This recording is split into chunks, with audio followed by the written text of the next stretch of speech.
अहमदनगर शहराजवळील भिंगार उपनगरामध्ये 8 दिवसाच्या बाप्पांचं विसर्जन करण्यात आलं। यावेळी भिंगारचे ग्रामदैवत असलेल्या देशमुख गणपतीची अहिल्यानगर शहराचे पोलीस अधीक्षक सोमनाथ घारगे यांच्या हस्ते पूजा व आरती करून बाप्पांना निरोप देण्यात आला। भिंगार शहरामध्ये अनेक मंडळांनी मिरवणुकीमध्ये सहभाग घेतला होता। या मिरवणुकीमध्ये भृंगऋषी तरुण मंडळानं डीजेला फाटा देत पारंपरिक वाद्यांच्या तालावर गणरायाचे वाजत गाजत मिरवणूक काढत विसर्जन केले।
विसर्जन मिरवणुकीला सुरुवात केलेली आहे।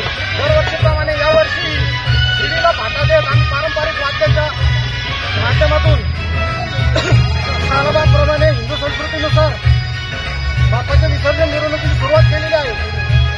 अतिशय शांतपणे वातावरणात आणि उत्साही वातावरणात यावर्षी आम्ही बाप्पाला निरोप देण्यासाठी एकत्रित जमलेलो आहोत आणि सालाबादप्रमाणे यावर्षी बाप्पाचं विसर्जन आम्ही पारंपरिक पद्धतीने करणार आहोत। धर्मात असताना तरुण मंडळाच्या माध्यमातून दरवर्षी हा